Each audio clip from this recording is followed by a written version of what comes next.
ஸ்ரீமதி பத்மினி நாயக், ராய்ப்பூர். என்ன கேட்கணும்னு நினைக்கிறீங்க? மரணத்தை நினைச்சு மனுஷங்க ஏன் பயப்படுறாங்க? மரணம்ன்றது என்ன? அத பார்த்து ஏன் இப்படி பயப்படுறாங்க? மரணங்கிறது எதனால அது இவ்வளவு துக்கத்தை அளிக்குது? ஆக்சுவலி மரணம் துக்கத்தை அளிக்கிறது இல்ல, அதோடைய எண்ணம் தான் துக்கத்தை அளிக்குது. ஆ, அதத்தான் நானும் கேட்க வந்தேன். இப்ப ஒரு வீட்டை விட்டு வந்தீங்க. அதாவது இப்போ ஒரு வாடகை வீட்டில் இருக்கீங்க. இப்ப சொந்தமா நீங்க ஒரு வீடு கட்டிக்கிட்டு இருக்கீங்க. அது ஒரு ஃபைனல் ஸ்டேஜுக்கு வந்திருக்கு. அப்புறம் குறிப்பிட்ட நாள்ல அந்த வீட்டுக்கு போவீங்க. அப்ப இந்த வீட்டை விட்டு போறதுக்கு வருத்தப்படுவீங்களா? ஆ, ஆமா. வருத்தப்படுவீங்களா? ம். துக்கமா? எல்லாரும் சந்தோஷப்படுவாங்க. வாடகை வீட்டை விட்டுட்டு சொந்த வீட்டுக்கு போறதுக்கு சந்தோஷப்படுவாங்க. அதுல துக்கமே கிடையாது. இல்ல, வீட்டோட ஒரு பிரியம் வந்துடுது இல்ல? இல்ல, புது சொந்த வீடு கட்டணும்னே இதுல ஆர்வம் வந்துரும். நாம புதுசா கட்டியிருக்க வீட்டுல தங்கணும்னு ஆர்வம் வரும். பழைய வீட விட்டுற வேண்டியதுதான். இங்க மரணம் வரும்போது எங்க போக போறோம்னு தெரியாது. இங்க என் குடும்பத்தை விட்டுற போறேன், என் நிலைமை என்ன ஆகும்னு தெரியாது. எதுவுமே நமக்கு தெரியாது. அதனாலதான் பயம். நீங்களும் உங்க வாடகை வீட்டுல இருந்து வெளியேற்றப்பட்டு கிளம்பி நீ இனிமே இங்க இருக்கக்கூடாதுன்னு சொல்லி மிரட்டினா உங்களுக்கும் பயம்தான் வரும். எங்க போய் தங்குறதுன்னு சொல்லி திடீர்னு பணம் கொடுத்து வேற எங்கேயாவது போய் தங்க சொல்லி ரொம்ப வருத்தமா இருக்கும். ரெண்டாவது வீடு கிடைச்சிருச்சுன்னு வைங்க, அந்த வருத்தம் இருக்காது. அதே மாதிரி இந்த உலகத்திலையும் மரண பயம் ஏன் இருக்கு? ஏன்னா உடல்ங்கிறது நான் அப்படின்னு நினைக்குது. ஆனா ஆத்மா இருக்கே, அது அழியறது இல்ல, பர்மனன்ட். அதாவது இந்த உடல் சாரியை விட்டுட்டு சுடிதார் போடுறீங்கன்னு வைங்க, அப்ப ரொம்ப வருத்தப்படுவீங்களா? ஏன்னா ட்ரெஸ் தான் மாறி இருக்கு, நீங்க மாறலைங்கிறது உங்களுக்கு தெரியும். ட்ரெஸ் சேஞ்ச் பண்றதுனால வருத்தப்படுறோமா என்ன? ம் ம். ஆ, இல்ல. ட்ரெஸ்ஸை மாத்திக்கிட்டோங்கிறது நமக்கே தெரியும். அதே மாதிரி நான் தான் சுத்த ஆத்மா, நான் பர்மனன்ட்னு அனுபவம் வந்துருச்சுன்னு வைங்களேன், அப்புறம் மரண பயமே இருக்காது, வேதனையும் இருக்காது, வருத்தமும் இருக்காது. அக்கம் பக்கத்துல இருக்கவங்களும் நம்ம வீட்டிலேயே மரணம் வந்தாலும் அதோடைய தாக்கம் இருக்காது. ஏன்? சுயமா சமாதி நிலையில இருக்கிறாங்க. யாருக்கு மரணம் வருதோ அவங்க இறந்து போயிடுறாங்க. அவங்க எல்லாத்தையும் விட்டுட்டு போயிடுறாங்க. ஆனா அவங்க கூடவே இருந்தவங்க தான் அவங்களோட நினைவால ரொம்ப தவிக்கிறாங்க. இல்ல, இந்த ஞானம் வந்ததுக்கு அப்புறம் தாதாஜியோட ஞானம் பெற்றா எந்த ஒரு நபருக்கு மரணம் ஏற்பட்டாலும் அவங்களுக்கு மரணத்தோட துக்கமோ ஏக்கமோ கஷ்டமோ எதுவும் இருக்காது. அவங்க உணர்வாங்க இவங்க சாகலன்னு. இந்த தேகத்தை விட்டு நான் வெளியே வந்து நான் கடவுள்கிட்ட போயிடுவேன், நான் மோட்ச நிலை அடைஞ்சிருவேன், நான் தான் சுவாஸ்வதம். இந்த அனுபவம் வந்தா தனக்குள்ளேயும் பயம் இருக்காது, அக்கம் பக்கத்துல இருக்கவங்களுக்கும் துக்கத்தை தராது. ஏன்னா இது சமாதி வரணும்னு சொல்லுவாங்க. சமாதி வரனோட அடையாளம் என்னன்னா அக்கம் பக்கத்துல இருக்கவங்களுக்கு எப்பவும் ஆனந்தத்தையும் பரமானந்தத்தையும் தரும். என்ன இப்போ உங்களுக்கு புரிஞ்சுதா? ஆ, ஜெய் சச்சிதானந்தா. ஜெய் சச்சிதானந்தா. சுனிதா சோனி. வாழ்க்கைன்னா என்ன? வாழ்க்கையில நாம எந்த மாதிரியெல்லாம் பின்பற்றணும்? என்ன செஞ்சா நம்ம வீட்ல எல்லாருக்கும் நல்லது நடக்கும்? அத பத்தி கொஞ்சம் சொல்லுங்களேன். வாழ்க்கைங்கிறது நாம பின்னப்பட்டிருக்கிற கர்மா இருக்குல்ல, அதோடைய பலனாத்தான் இந்த வாழ்க்கை நமக்கு கிடைக்குது. கணவன் கிடைக்கிறாங்க, பிள்ளைங்க கிடைக்கிறாங்க, மாமனார் மாமியார் மருமகள் பேரம்பேத்திகள் கிடைக்கிறாங்க, அப்புறம் மற்ற சொந்த பந்தங்கள் எல்லாம் கிடைக்கும். ஆனா இந்த வாழ்க்கைங்கிற குடும்பத்தோட நமக்கு ஒரு சில பொறுப்புகள் இருக்கு, கடமை இருக்கு. குடும்பத்துக்கூடயே இருந்து யாருக்கும் துக்கம் வராத மாதிரி நாம நடந்துக்கணும். அதோட உள்ளுக்குள்ளேயும் பூர்வ கர்மால நல்லது பண்ணியிருக்கிறோம், அதான் இந்த வாழ்க்கை கிடைச்சிருக்கு. புதுசா எந்த தப்பும் செஞ்சிடக்கூடாதுங்கிற பயம் இருக்கணும், மோட்சத்தை அடையணுங்கிற எண்ணம் இருக்கணும், இந்த காலச்சக்கரத்திலேருந்து விடுபடணும். இதுல 2 பார்ட் இருக்கு. பாவம், நாம மோட்சத்தை தான் நோக்கி இருக்கணும். அப்புறம் நடத்தையில யாருக்கும் துக்கத்தை கொடுக்க கூடாது, அந்த மாதிரி தான் நடந்துக்கணும், சமமா இருக்கணும். வெறுப்புங்கிறது பூர்வ ஜென்மத்துல வெறுப்பையெல்லாம் காட்டியாச்சு, அதனாலதான் இந்த மாதிரி வந்து பிறந்திருக்கோம். கணவன் மனைவி மாமனார் மாமியார் அப்பா அம்மா பொது தப்புகளை செய்யவே கூடாது. அப்பதான் இந்த உலகத்துல இருக்கிற பிரச்சனைகள்ல இருந்து விடுபடுவீங்க. வெறுப்பெல்லாம் காட்டாம இருந்தா உலகத்திலையும் எல்லாரு கூடயும் நிம்மதியா நம்ம வாழலாம். வெறுப்பெல்லாம் காட்டாம இருந்தா அடுத்த வாழ்க்கையில நம்ம மோட்சத்தை நோக்கி போகலாம். இந்த உலகத்திலே வாழணுமா இல்ல மோட்சத்தை நோக்கி போகணுமா? மோட்சம் அடையணும். அப்படின்னா இந்த எண்ணத்தை வளர்த்துக்குங்க, நான் ஆத்மாவோட ஞானத்தை அடையணும்னு. இந்த பெருங்கடல்ல சமநிலையோட விருப்பு வெறுப்பு இல்லாம மத்தவங்க யாருக்கும் துக்கத்தை கொடுக்காம இருக்கணும்னு நினைக்கிறேன். அப்படி இருந்தா இந்த உலகத்திலையும் நம்மளுக்கு விடுதலை கிடைக்கும், மோட்ச நோக்கத்துக்கும் போற பாதை கிடைக்கும். என்ன புரிஞ்சுதா உங்களுக்கு? ஜெய் சச்சிதானந்தா. ஸ்ரீமதி சங்கீதா துவானி, பாலூட். ஜெய் ஸ்ரீ கிருஷ்ணா. ம். எனக்கு கோவத்தை பத்தி என்னன்னு தெரியும். ஆனா அதுக்கான விளக்கத்தை நீங்க தெளிவா சொன்னீங்கன்னா நல்லா இருக்கும். ம்ஹும். கோபத்தை பத்தி உங்களுக்கு என்ன தெரியணும்? எனக்கு கோவம் ரொம்பவே வருது. கோவத்துல வீட்ல உள்ளவங்கள்ட்ட நான் ஏதாவது பேசிட்டேன்னா, அதனால நெறைய பிரச்சனைகள் வருது. ஆனா நான் எல்லார் மேலயும் ரொம்ப அன்பாவும், பிரியமாவும் தான் இருக்கேன். ஆனாலும் கோவத்துல பேசுறதுனால பிரச்சனை வந்துடுது. அது பாத்தீங்கன்னா இந்த கண்ணாடிலாம் இருக்குல்ல பெருசா, அது நல்லா தான் இருக்கும். டக்குன்னு அடிச்சிட்டோன்னு வைங்களேன், அப்ப என்ன ஆகும்? அட இத்தனை வருஷமா ஒன்றும் ஆகாம ஒரு தட்டு தட்டினோன்னா உடஞ்சிருச்சே, அது உடஞ்சிரும். அதை ஒட்டவும் முடியாது. ஒரு நாள் போட்டு உடைச்சிட்டீங்கன்னா எல்லாமே வேஸ்ட் தான். அதனால ஒரு நாளாவது யாருக்காவது துக்கம் கொடுத்தோன்னு வைங்க, அதனால ஒரு பிரிவு ஏற்பட்டுரும், வேதனை ஏற்பட்டுரும். சரி, கோபப்பட்டுறோம். அப்புறம் அதுக்கு என்ன வழி இருக்கு? 2 வழி இருக்கு. ஒன்று ஞானத்தோட வழி. ஞானம் உங்களுக்கு கிடைக்கிற வரைக்கும் 2வது வழியை ஃபாலோ பண்ணலாம். எத்தனை தடவை உங்களுக்கு கோபம் வருதோ அதுக்கு காரணம் என்ன? நம்ம மனசுக்கு சரின்னு படலையா? எவ்வளவு ஏத்துக்கிறோம், எவ்வளவு ஆசை வச்சிருக்கிறோம், அதை எதிரில் இருக்கவன் செய்யலைன்னா அந்த கோபத்தை காட்டி நடத்திக்கணும்னு நினைக்கிறீங்க. அதுதான் முக்கிய காரணம். 2வது காரணம் அவமானம். யாராவது உங்களை அவமானப்படுத்தினா நீங்க ரியாக்ஷனால, கோபத்தால, அகங்காரத்தால எதிரில் நிக்கிறவங்களுக்கு பலத்தை காமிச்சீங்கன்னா கோபத்தால வருத்தத்தை தருவீங்க. 3வது காரணம் என்னன்னா நம்மளோட புரிஞ்சுக்கிற தன்மை இருக்கே, ஹைப்பர். உதாரணத்துக்கு வேலை செய்யறவங்க இருக்காங்கல்ல, அவங்கள பார்க்கறதுக்கு நமக்கு 500 ரெவல்யூஷன் ஆகுது. ஆனா அவங்களுக்கு 50 தான் இருக்கும். ஸோ நீங்க 10 விஷயம் சொன்னீங்கன்னா அவங்களுக்கு ஒரு விஷயம் புரியும். ஏன்னா அவங்களோட ரெவல்யூஷன் கம்மி. அப்புறம் நமக்கு கோபம் வந்துடுது. ஏன் புரிய மாட்டேங்குது உனக்கு, எத்தனை தடவை சொல்றதுன்னு. இதுதான் முக்கியமான காரணம். இந்த காரணத்துக்கு ஒரு முடிவு கட்டுனா கோபம் தன்னாலே குறைஞ்சு போயிடும். அப்படி புரியலன்னா, காரணம் என்னன்னு தெரியலன்னா மன்னிப்பு கேட்டுக்கிட்டே இருக்கணும். தினம் 10-15 நிமிஷம் ஒதுக்குங்க. யார் யாருக்கெல்லாம் நம்ம கோபத்தால வருத்தத்தை கொடுத்தோம் அதுக்கு மனசார வருந்துங்க. இஷ்ட தெய்வத்துக்கிட்ட மன்னிப்பு கேளுங்க. கடவுளே, நான் இந்த மாதிரி கோபப்பட்டு அடுத்தவங்களுக்கு வருத்தத்தை கொடுத்தேன், பிராயச்சித்தம் பண்ண நினைக்கிறேன், இந்த மாதிரி நடந்துக்காம இருக்க சக்தி கொடு. என்ன புரியுதா? புரியுது. இதுதான் 2 வழி. 3வது ஞான வழி. என்ன, இப்ப சங்கீதா இப்படிப்பட்டவ அப்படிப்பட்டவன்னு அவமானப்படுத்துறாங்கன்னு வைங்க, உங்களுக்கு எவ்வளவு வருத்தமா இருக்கும். ஆ, ரொம்ப. கூடவே கோபமும் வந்துடும். என்ன ஏன் இப்படி சொல்றாங்கன்னு. கடைசியில தான் புரிய வரும், இந்த சங்கீதா கல்கத்தாவை சேர்ந்தவங்கன்னு. அப்ப நீங்க வருத்தப்படுவீங்களா? இல்ல. இல்ல, ஏன்னா வேற ஒரு ஆளாச்சே, அதனால வருத்தம் போயிடுது. அஞ்ஞானம் போயிடுச்சுன்னு வைங்க, கோபம் தன்னாலே போயிடும். ஞானத்தோட வழி, அதாவது ஞானம் டைரக்டா கிடைச்சிருச்சுன்னா கொஞ்சம் கொஞ்சமா கோபம் தானா அடங்கிடும். என்ன புரிஞ்சுதா உங்களுக்கு? நன்றிங்க. நாளைக்கு ஞானம் வாங்கிக்கிங்க. கூடவே சொல்றதெல்லாம் செஞ்சீங்கன்னா சீக்கிரமே உங்க கோபம் நின்னுடும். காயத்ரி பட்டேல், பிலாய். ஜெய் சச்சிதானந்தா. தீபக் பாய், எனக்கு கோவம் வரும். அக்கா சொன்னாங்கல்ல, அதே பிரச்சனை எனக்கும் இருக்கு. ஆனா எனக்கு என்ன தோணுதுன்னா, குழந்தைங்க நல்லபடியா படிக்கணும். அவங்க படிக்கலன்னா எனக்கு கோவம் வரும். ஆனா எனக்கு அடிக்கடி டென்ஷன் இருந்துகிட்டே இருக்கு. இவங்க நல்லபடியா படிக்கணும், நல்லா வரணும்னு. நான் எப்படி நடந்துக்கிட்டா எல்லாமே நல்லபடியா நடக்கும்னு நீங்க கொஞ்சம் சொல்லுங்க. சொல்லுங்க, குழந்தைகளோட வயசு என்ன இருக்கும்? ஆ, இவன் 12வது படிக்கிறான். வயசு 16. பொண்ணுக்கு வயசு 10 ஆகுது. என்னங்க 14 வயசு தாண்டியாச்சு, இன்னும் சின்ன குழந்தைங்கிறீங்க? இப்ப என்னன்னா, அதாவது உங்களுக்கு ஒரு ஒரு நாளைக்கு எத்தனை தடவை படின்னு சொல்லுவீங்க? அப்பதான் நல்லா படிப்பாங்க. நான் பண்ற தப்பே இதுதான். நான் அடிக்கடி படிக்கணும்னு சொல்லிக்கிட்டே இருக்கேன். டீல சக்கரை போடணும்னா 1 ஸ்பூன் சக்கரை போட்டீங்கன்னா கரைஞ்சிடும். 25 ஸ்பூன் போட்டீங்கன்னா என்ன ஆகும்? நான் இவ்வளவு இனிப்பா டீ போடணும்னு நினைக்கிறேன், ஆனா டீல சக்கரை கரையவே மாட்டேங்குது. ஏன் கரைய மாட்டேங்குது? சேச்சுரேட் ஆயிடுச்சு. சக்கரை கரையாம அப்படியே கப்புக்கு அடியில இருக்கும். ஏன் ஓவர் டோஸ் போட்டீங்க? உங்க பையன்கிட்ட கேளுங்க. நான் உங்ககிட்ட ஒரு தடவை சொல்லிட்டா நீங்க படிப்பீங்களா, இல்ல 100 தடவை சொன்னா நீங்க படிப்பீங்களான்னு கேளுங்க. சொல்லாமே விட்டாலும் படிப்பீங்களான்னு கேளுங்க. மைக்க பையன் கிட்ட கொடுங்க. இந்தப்பா. அம்மா தினமும் சொன்னாதான் படிப்பீங்களா, இல்ல அம்மா சொல்லாம விட்டாலும் நீங்க நல்லா படிப்பீங்களா? படிக்கிறேன். சொல்லலைனாலும் படிப்பியா? இல்ல, அது அம்மாவோட வேலை ஞாபகப்படுத்துறது, எங்களோட வேலை படிக்கிறது. ஆனா நாங்க படிக்கும்போது கவனம் மட்டும் அங்க இங்க போகுது.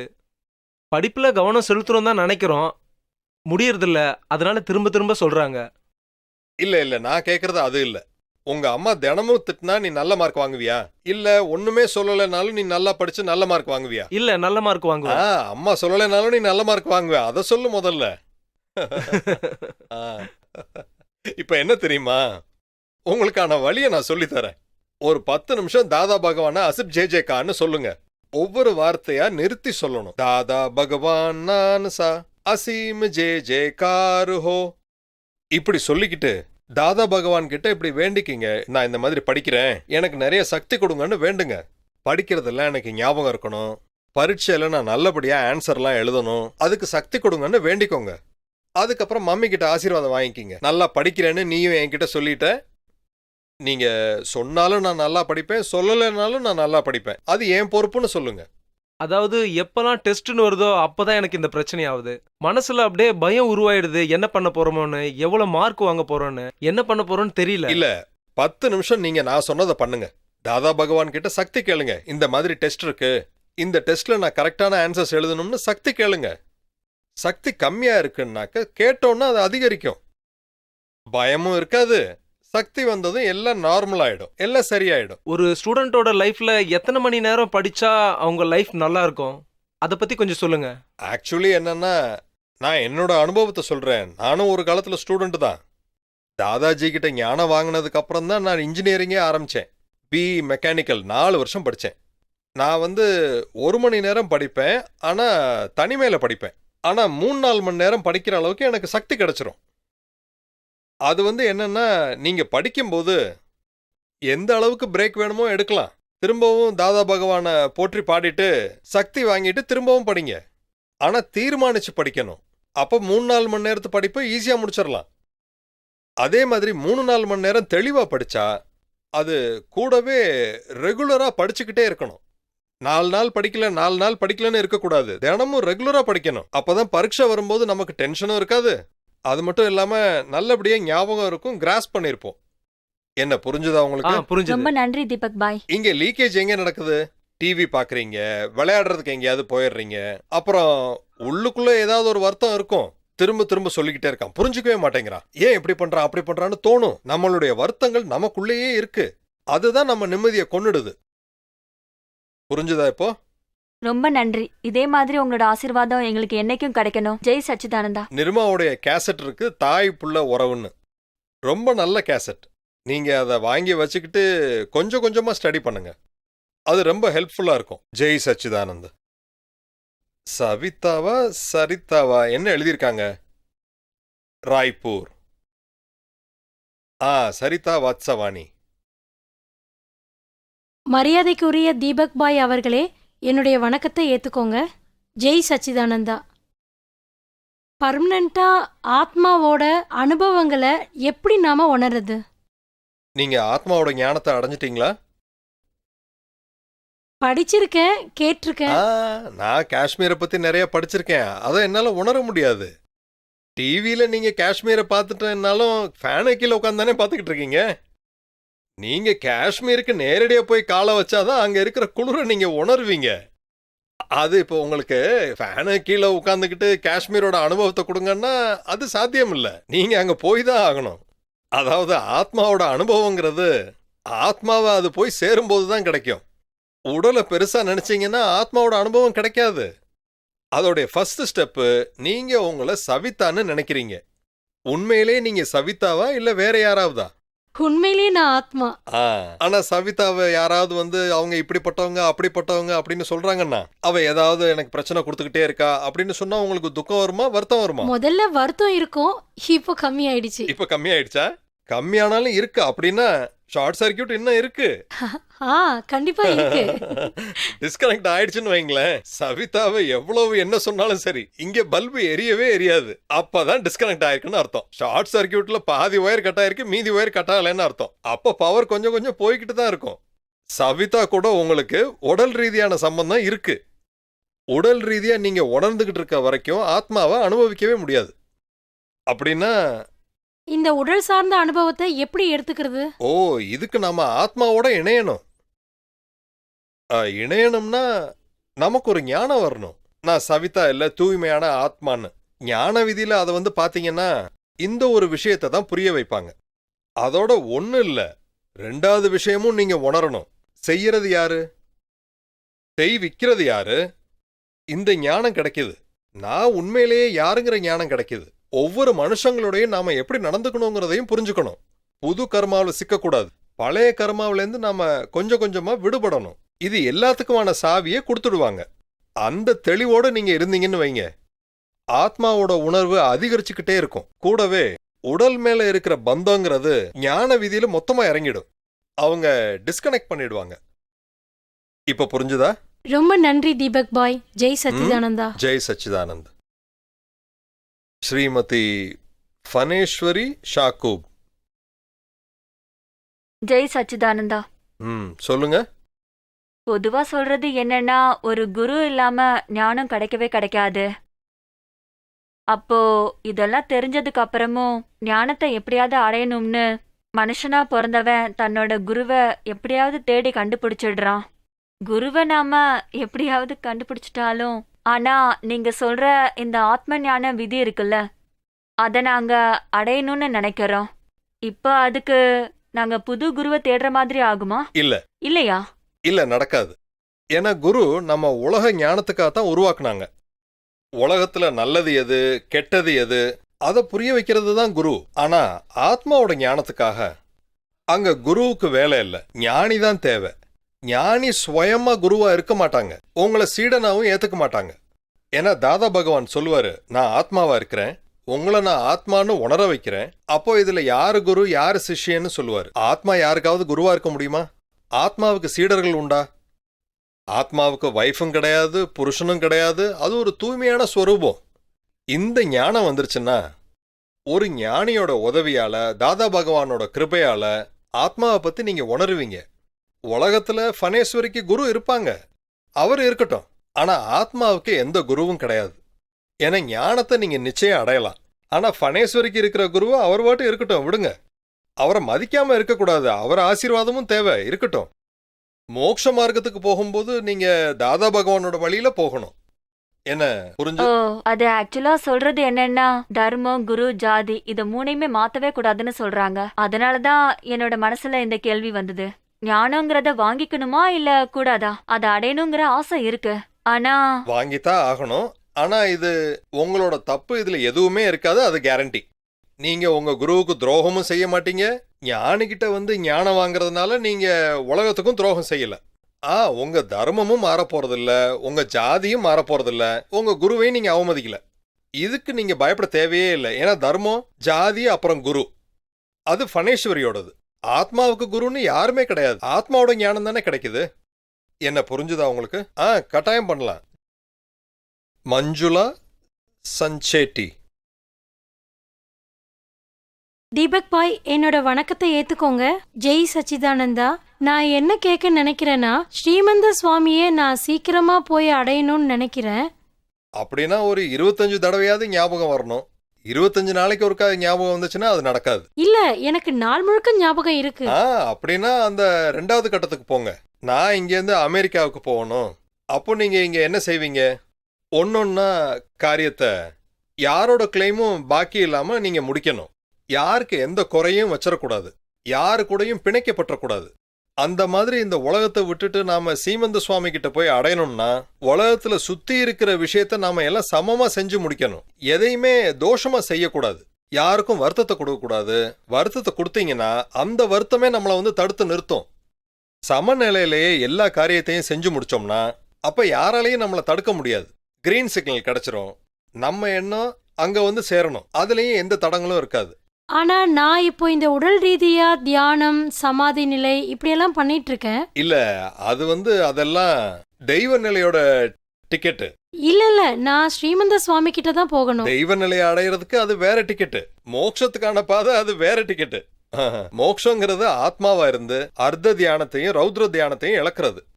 தர்ம தியானமும் சுக்ல தியானத்திலையும் இருந்தீங்கன்னா மோட்சத்துக்கு உங்களுக்கு டிக்கெட் கிடைக்கும். சரி, ஆத்ம ஞானம் சீக்கிரத்திலேயே வந்துடுதே. ஏதாவது சின்னதா செஞ்சாலே சீக்கிரமா சேஞ்சஸ் வந்துடுது. நான் ரொம்ப சென்சிட்டிவா இருக்கேன். அப்படின்னா அப்ப அதை குறைக்கிறதுக்கு நான் என்ன செய்யணும்? அதுக்கு ஞானத்தை அடையணும். அந்த ஞானத்துல இருந்து எதையும் யாருடைய குற்றமாவும் பார்க்க கூடாது. இல்ல நான் குற்றமா அதை பார்க்கல. நம்ம செய்யறதுக்கான பலனாதான் நான் அதை நினைக்கிறேன். வேற ஒன்னும் இல்ல. அப்படின்னா உள்ளுக்குள்ள ஏன் வருத்தம் வருது? தெரியல அது என்னன்னு தெரியாது அப்படின்னாலே நான் தான் மஞ்சுளா, எனக்கு ஏன் இப்படி நடக்குது, நான் என்ன தப்பு செய்யறேன், நான் தப்பு பண்ணிருக்கிறேன், அந்த தப்புக்கான தண்டனை தான் இதுன்னு தோணணும். போலீஸ்காரங்க புடிச்சு ஜெயில போடுறாங்கன்னு வைங்க, திருடனுக்கு நல்லாவே தெரியும் நாம இப்படி பண்ணியிருக்கோம், அதனாலதான் ஜெயில போடுறாங்கன்னு. அதனால நாம செஞ்ச தப்புக்கு பிராயச்சித்தம் பண்ணணும்னு கூட அவனுக்கு தோண மாட்டேங்குது. போலீஸ்காரங்களை குற்றவாளியை பார்த்து அவன் வருத்தப்படுறான். பிராயச்சித்தம் பண்ணலன்னு வருத்தம் இருக்கும். வாழ்க்கையில திருடவே கூடாது, ஜெயிலுக்கு வந்ததுக்கு அப்புறமும் இப்படி நடக்குதே. செஞ்ச தப்புக்கு வருத்தப்படணுமே தவிர வருத்தத்திலே இருக்கக்கூடாது. அனுபவிக்கிறதுங்கிறது ஒருவித அகங்காரம். நான் நிரபராதி, தேவையில்லாம எனக்கு தண்டனை கொடுக்கறாங்கன்னு சொல்றது அகங்காரத்தோட ஒரு உருவம்னே சொல்லலாம். நான் சொல்றத கேட்டீங்கன்னா நாளைக்கு ஆத்ம ஞானத்தை வாங்கிக்கோங்க, 5 விதிகளை பின்பற்றுங்க. அத தாதா பகவான் சொல்லுவாரு. 70% இந்த விதிகளுக்குள்ள இருந்தீங்கன்னா ஒரு 2 அல்லது 3 அவதாரத்துக்குள்ள மகாவீர் கஷேத்திர சீமத சுவாமிகள் கிட்ட சேர்ந்துருவீங்க. அப்படி அங்கேருந்து நிரந்தரமா மோட்ச பாதையில போயிடுவீங்க. உங்க ஆசீர்வாதம் நிலைச்சு இருக்கணும். ரொம்ப நன்றி. ஆ. ஜெய் சச்சிதானந்தா. ஜெய் சச்சிதானந்த.